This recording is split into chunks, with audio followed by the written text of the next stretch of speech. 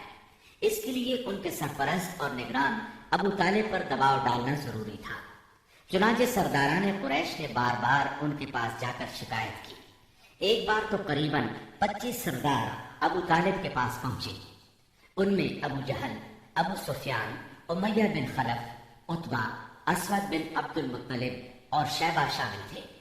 انہوں نے پہلے تو آپ کے خلاف اپنی شکایات بیان کی، پھر کہا ہم آپ کے سامنے ایک انصاف کی بات پیش کرتے ہیں۔ آپ کا بھتیجا ہمیں ہمارے دین پر چھوڑ دے اور ہم اسے اس کے دین پر چھوڑ دیتے ہیں۔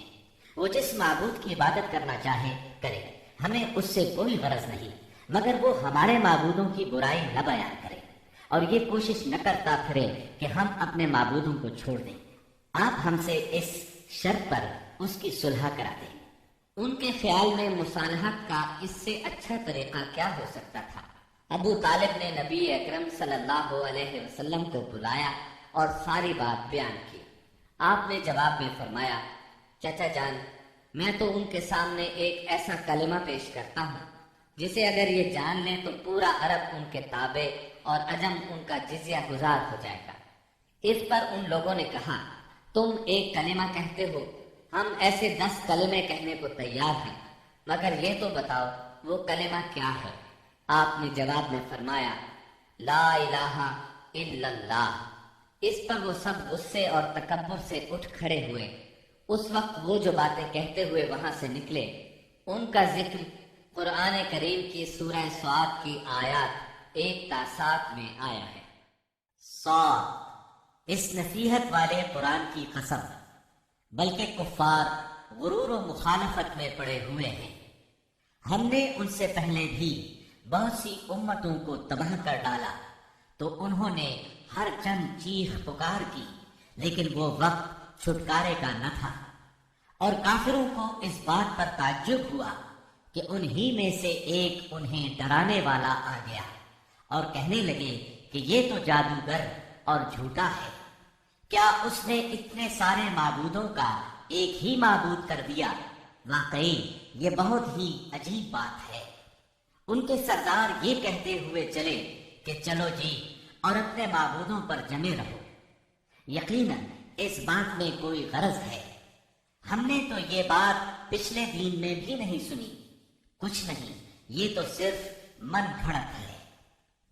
نبی اکرم صلی اللہ علیہ وسلم اور آپ کے صحابہ کرام رضی اللہ عنہم کو اس مصیبت سے نجات تو مل گئی، لیکن قریش کے 3 سالہ بائیکاٹ نے بہت سے حضرات کی صحت برباد کر دی تھی۔ آپ شہر میں تشریف لائے ہی تھے کہ آپ کے چچا ابو طالب بیمار پڑ گئے اور چند روز بعد ہی وفات پا گئے۔ صحیح بخاری میں مسیب رحمۃ اللہ علیہ سے مروی ہے کہ جب ابو طالب کی وفات کا وقت آیا تو نبی کریم صلی اللہ علیہ وسلم ان کے پاس تشریف لے گئے۔ اتفاق سے اس وقت ابو جہل اور عبداللہ بن ابی امیہ بھی ابو طالب کی عیادت کے لیے موجود تھے۔ رسول اللہ صلی اللہ علیہ وسلم نے فرمایا، چاچا جان، آپ لا الہ الا اللہ کہہ دیجئے، بس ایک کلمہ جس کے ذریعے میں اللہ تعالیٰ کے پاس آپ کے لیے حجت پیش کر سکوں گا۔ اسی وقت ابو جہل اور عبداللہ بن ابی امیہ نے دخل اندازی کی، بولے، ابو طالب، کیا تم اپنے باپ عبد المطلب کے دین سے پھر جاؤ گے؟ یہ سن کر ابو طالب ذرا دیر کے لیے رکے، پھر بولے، میں عبد المطلب کے دین پر مرتا ہوں۔ اس کے بعد ابو طالب نے آپ کی طرف دیکھا اور کہا، میں کلمہ شہادت کہہ دیتا، لیکن قریش کہیں گے کہ ابو طالب موت سے ڈر گیا۔ یہ سن کر آپ نے فرمایا، میں آپ کے لیے مغفرت کی دعا کرتا رہوں گا جب تک اللہ مجھے ایسا کرنے سے منع نہ کر دے۔ اس پر سورہ توبہ کی آیت 113 نازل ہوئی۔ نبی اور اہل ایمان کے لیے درست نہیں کہ مشرکین کے لیے دعائے مغفرت کریں، اگرچہ وہ قرابت دار ہی کیوں نہ ہو، جبکہ ان پر واضح ہو چکا ہے کہ وہ جہنمی ہیں۔ جناب ابو طالب کی وفات کے چند روز بعد سیدہ خدیجہ رضی اللہ عنہا نے انتقال فرمایا۔ آپ اپنے شفیق چچا کی وفات کے صدمے سے ابھی سنبھلے بھی نہیں تھے کہ سیدہ خدیجہ رضی اللہ عنہا جیسی جانثار اور غم گسار رفیقہ حیات دنیا سے رخصت ہو گئی۔ ان کی وفات نبوت کے 10ویں سال ماہ رمضان میں ہوئی۔ اس وقت ان کی عمر 65 برس تھی۔ رسول اللہ صلی اللہ علیہ وسلم کا ارشاد ہے، جس وقت لوگوں نے میرے ساتھ کفر کیا وہ مجھ پر ایمان لائیں، جس وقت لوگوں نے مجھے جھٹلایا انہوں نے میری تصدیق کی، جس وقت لوگوں نے مجھے محروم کیا انہوں نے مجھے اپنے مال میں شریک کیا، اور اللہ نے مجھے ان سے اولاد دی اور دوسری بیویوں سے کوئی اولاد نہ دی۔ ان کی میت خود آپ نے قبر میں اتاری۔ اس سال کا نام خود آپ نے عام الحزن رکھا۔ یہ نام تاریخ اسلام کا جز بن گیا۔ جناب ابو طالب اور سیدہ خدیجہ الکبریٰ کی وفات کے بعد کفار مکہ اور بھی زیادہ دلیر ہو گئے، پہلے سے زیادہ آپ کو تنگ کرنے لگے، یہاں تک کہ آپ کا گھر سے نکلنا بھی مشکل ہو گیا۔ ابو طالب کی وفات پر ابو لہب بنو ہاشم کا سردار بنا۔ شروع ہی میں اس نے اعلان کر دیا کہ آپ اپنے اقوال اور اعمال کے ذمہ دار ہیں۔ یہ اعلان گویا آپ کو برادری سے خارج کر دینے کے برابر تھا کہ جو چاہے آپ کو معاذ اللہ قتل کر دیں، قبیلہ آپ کی حمایت نہیں کرے گا۔ آخرکار آپ شوال 10 نبوت اواخر مئی یا اوائل جون 619 عیسوی کو اس ارادے سے طائف تشریف لے گئے کہ بنی ثقیف کو اسلام کی طرف بلائیں، اور اگر وہ اسلام قبول نہ کریں تو انہیں کم از کم اس بات پر آمادہ کریں کہ وہ آپ کو اپنے ہاں چین سے بیٹھ کر کام کرنے کا موقع دیں۔ طائف مکہ معظمہ سے 60 میل کے فاصلے پر پہاڑوں میں ایک سرسبز و شاداب مقام ہے، جو اپنی خوشگوار آب و ہوا کی وجہ سے اہل حجاز کے لیے ایک صحت افزا مقام کی حیثیت رکھتا ہے۔ جس وقت آپ نے طائف کا سفر اختیار کیا وہاں قبیلہ بنو ثقیف برسر اقتدار تھا۔ آپ کو اس وقت کوئی سواری تک میسر نہیں تھی۔ مکہ معظمہ سے طائف تک کا سفر آپ نے پیدل طے کیا۔ آپ کے ساتھ صرف زید بن حارثہ رضی اللہ عنہ تھے۔ راستے میں جس قبیلے سے گزر ہوتا اسے اسلام کی دعوت دیتے، لیکن کسی نے بھی دعوت قبول نہ کی۔ وہاں پہنچ کر آپ نے 10 دن قیام فرمایا۔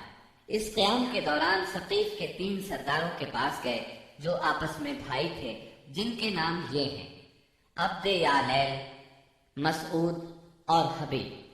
ان کے والد کا نام عمرو بن عمیر ثقفی تھا۔ آپ نے انہیں اللہ کے اطاعت اور اسلام کی مدد کی دعوت دی۔ انہوں نے انکار کر دیا اور خوف محسوس کیا کہ کہیں ان کا نوجوان طبقہ آپ کی تبلیغ سے متاثر نہ ہو جائے۔ مجبوراً آپ کو طائف چھوڑنا پڑا۔ جب آپ وہاں سے نکلے تو ثقیف کے سرداروں نے اپنے ہاں کے لفنگوں کو آپ کے پیچھے لگا دیا۔ وہ راستے کے دونوں طرف دور تک آپ پر آوازیں کستے چلے گئے۔ انہوں نے گالیاں بھی دی اور پتھر بھی مارے۔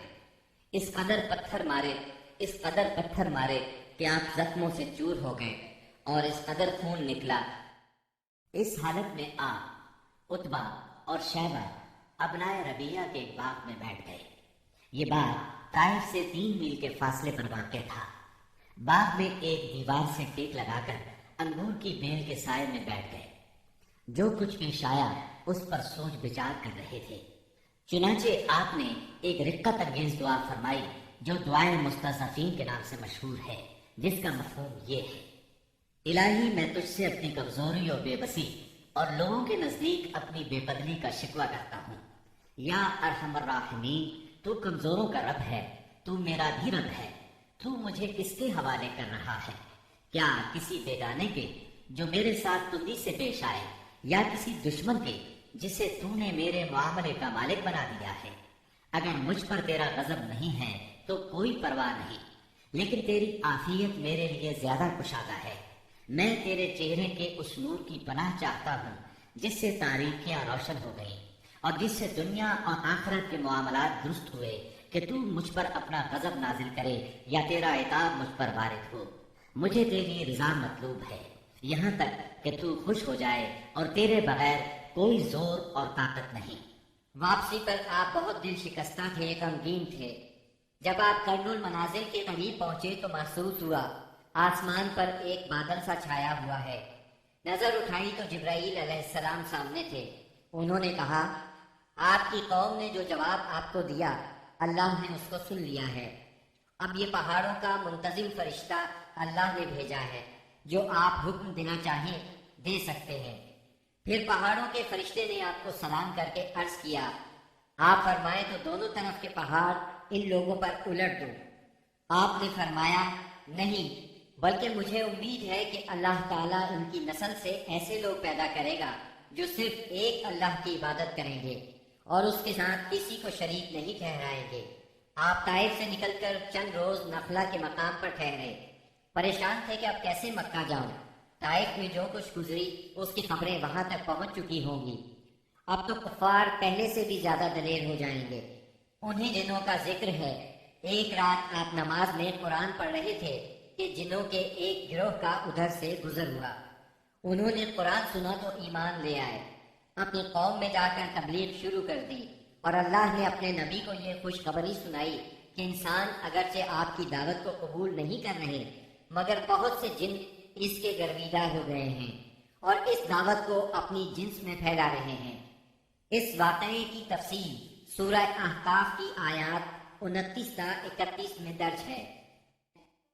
اور یاد کرو جب ہم نے آپ کی طرف جنوں کے ایک گروہ کو متوجہ کیا کہ وہ قرآن سنے، پس جب نبی کے پاس پہنچ گئے تو ایک دوسرے سے کہنے لگے خاموش ہو جاؤ۔ پھر جب تلاوت ختم ہو گئی تو اپنی قوم کو خبردار کرنے کے لیے واپس لوٹ گئے، کہنے لگے اے ہماری قوم، ہم نے یقیناً وہ کتاب سنی ہے جو موسیٰ کے بعد نازل کی گئی ہے، جو اپنے سے پہلی کتابوں کی تصدیق کرنے والی ہے، جو سچے دین اور راہ راست کی طرف راہبری کرتی ہے۔ اے ہماری قوم، اللہ کے بلانے والے کا کہا مانو، اس پر ایمان لاؤ تو اللہ تمہارے گناہ بخش دے گا اور تمہیں المناک عذاب سے پناہ دے گا۔